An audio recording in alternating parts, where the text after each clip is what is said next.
UK Prime Minister declines to meet Bangladesh's Mohammad Yunus. This is really, remember, at this juncture, in many ways heading the government of Bangladesh. Yunus was seeking time to meet the British Prime Minister, but Starmer has said no right now. Bangladesh's advisor, so to say, was on an anti-Hasina tour to the United Kingdom. He's basically, his plan is that he wants to seek UK's help to trace looted billions. But what happens now if Bangladesh's advisor is not even going to meet the UK Prime Minister Yunus at a juncture? Remember when Yunus was also facing allegations that he may have come to the fore leading a government but doesn't really have any power, as the radical Islamists appear to have taken over. I want to bring in my colleague Shivani for the latest on that. Shivani, so he was in UK, he still is, I believe, to garner support for recovering billions allegedly stolen by Sheikh Hasina's government. Why the UK, and how should one see this? We don't have to meet Yunus with regard to the government. Pooja, this can be seen as a very strong message rejecting the claims by Bangladesh that the funds that were siphoned off, as they claim, by Sheikh Hasina regime that are funded, that are in United Kingdom. And UK PM has outrightly rejected the meeting request of Mohammad Yunus because the office says that there was no plan of Starmer meeting Yunus as he is in London.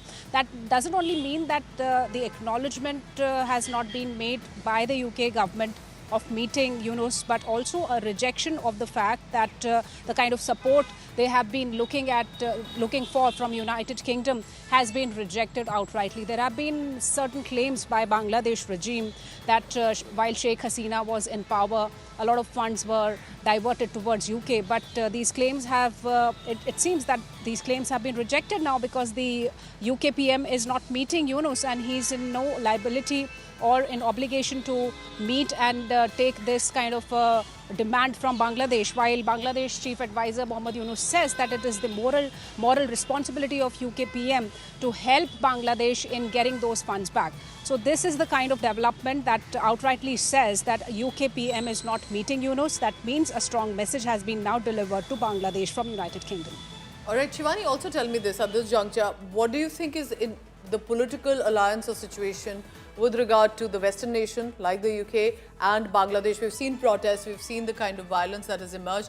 Do you think it's also UK looking at how any sort of meeting like this at this juncture with Yunus wouldn't really prove to be fruitful for the UK? It doesn't help the UK at all.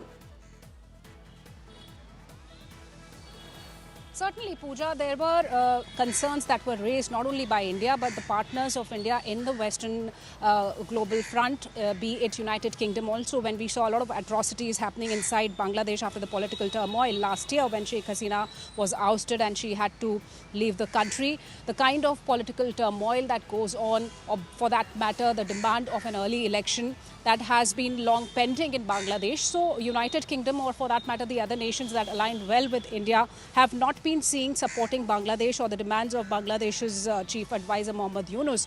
So if we understand the political development of this rejection of meeting of UK PM with Bangladesh's Mohammad Yunus, it very much is clear that UK doesn't have to do anything or to support Bangladesh at this point in time. But there have been demands, several demands from United Kingdom also, including India and other allies, that there should be order, there should be law inside Bangladesh, there should be early democracy, there should be election in that, and yes, whatever allegations were put against Sheikh Hasina, they have not been approved or acknowledged by the other countries, including UK. So these are all the claims that come in. I think what you just mentioned is the big point, that in many ways it's also UK messaging about the allegations with which Yunus has come to the UK against Sheikh Hasina's governments. We'll be tracking that and more. Thank you very much, Shivani.